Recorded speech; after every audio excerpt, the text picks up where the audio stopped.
This is Michigan Moments, rediscovering the pioneering moments of the Great Lakes State. Today, we're stepping back in time to an era when electric railways, known as interurbans, became the very lifelines that kept Michigan's small towns thriving.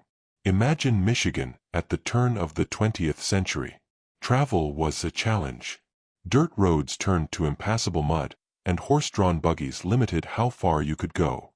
Steam trains existed, but they were expensive and infrequent, mostly connecting big cities. There was a desperate need for something better, something that could truly connect communities. Then came electricity, a wonder technology that promised to revolutionize everything. With the birth of the interurban railway, these electric trains, defined as systems existing or traveling between cities, extended the reach of urban streetcars into the countryside, sparking excitement and investment across the state. Michigan quickly became a hub for this new mode of transport. Between 1900 and 1916, interurban track mileage across the U.S. exploded sevenfold. At the heart of Michigan's vast network was the Detroit United Railway, or DUR, which at its peak boasted an astonishing 902 miles of track, making it the largest interurban operator in the United States. Take a look at this map from 1916. The bright red lines radiating from Detroit show the immense scale of the DUR.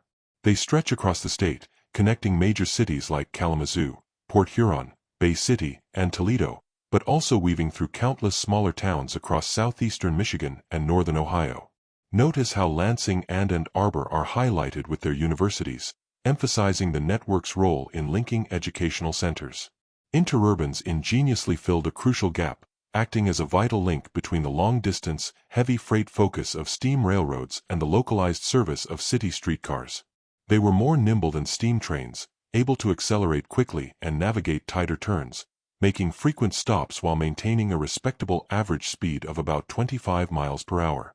This meant passengers and freight could board or alight almost anywhere along the tracks, not just at stations miles apart. Most lines ran hourly, offering a dramatic improvement in service frequency. This unprecedented mobility transformed daily life. Interurbans offered significantly lower fares, often half to two-thirds the cost of steam railroads, making travel accessible to many who couldn't afford it before. A farmer's wife or a small-town family could now easily take a trip to a larger city for shopping, a baseball game, or an evening at the theater, without needing an overnight stay. Here, we see an interurban car at a substantial brick station in Ypsilanti. This town holds a special place in Michigan's history as the starting point of the state's very first interurban line in 1890. Initially steam-powered, then electrified, this pioneering line quickly became part of a major Detroit to Jackson route, carrying thousands of passengers daily by 1902. This bustling street scene in Marine City, with an interurban car passing the Grand Hotel Du Pont, vividly shows how these electric railways brought people directly into the heart of town centers. By 1900, Marine City was a crucial link on the interurban line between Detroit and Port Huron. Interurbans were a boon for agricultural communities, liberating farm families and laborers whose travel was previously limited by the range of a horse and wagon. They could board an interurban at the nearest country crossing and travel to town, breaking the isolation of rural existence, truly the liberating trolley. This image shows an interurban car at a rural stop, with people relaxing under trees, suggesting a resort. Tabor Farm Summer Resort in Sodus was a popular vacation spot, and by 1906, trolley outings had replaced ferries as the main way visitors from cities like Chicago and Detroit arrived. This highlights the interurban's role in making recreational travel to rural leisure spots far more accessible.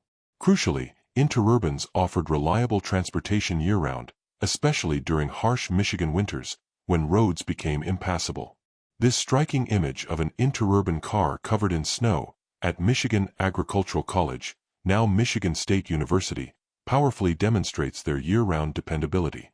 Even in severe winter conditions, these electric lifelines maintained connections, allowing students, faculty, and goods to move freely when other transport was hampered. Beyond passengers, freight services were vital for interurban viability, often accounting for a third of their revenue. They provided efficient express freight, mail, and especially milk delivery, ensuring goods arrived in hours, not overnight. This was a game changer for farmers, who could access markets for perishable goods with frequent stops at convenient loading sheds. Small-town merchants also benefited, able to stock a wider array of goods. Farmers even donated land for rights-of-way, understanding the dual benefits of improved transport and increased land value. This 1908 postcard from King's Landing, a stop on the Benton Harbor Interurban line, shows people gathered outside the station. It's a perfect illustration of how these stations became social and commercial centers, where residents met, exchanged news, and conducted local business. Here, Interurban car number 369 stands proudly in front of the Berrien Springs depot. Its signage clearly advertises routes to South Bend, Niles, and St. Joseph. This demonstrates the Interurban's crucial role in connecting multiple towns, facilitating regional travel and commerce, and improving access for places like Berrien Springs, which even saw the construction of a notable 1,600-foot bridge by the Southern Michigan Railway. This 1907 photograph shows the modest yet functional Ortonville Interurban depot, served by a line connecting Oxford to Flint. It exemplifies the localized presence and accessibility of interurban service, providing residents of smaller communities with convenient access to larger towns. The Rives Junction Interurban Station, a brick structure that also functioned as a power station for the line, highlights the essential infrastructure powering these electric railways. This station was a nexus for both electrical power and human movement within the community. Finally, this image of the Augusta Interurban Station, a village also served by the Michigan Central Main Line, shows how interurbans often complemented existing steam rail lines. They provided more frequent and accessible local service, further integrating small towns into the broader regional economy. Despite their profound impact, the interurban era was relatively brief. Ridership began a rapid decline in the mid-1920s, directly coinciding with the widespread popularity of Henry Ford's Model T and the burgeoning automobile industry. Americans embraced the personal freedom of cars, a shift accelerated by public policies like the gas tax, which funded road construction, favoring private vehicles. Safety concerns, due to the quiet operation of electric cars leading to accidents, also contributed to their demise. Most Michigan interurban lines ceased operations by the 1920s and 30s, with the last one from Ypsilanti running in 1929. Though their reign was short, few operating for more than 2 decades, their legacy endures. They are fondly remembered as a favorite way to travel, a testament to a brief, bright chapter when electric lifelines truly kept Michigan's small towns going. This has been Michigan Moments, offering bite-sized morsels of Michigan history.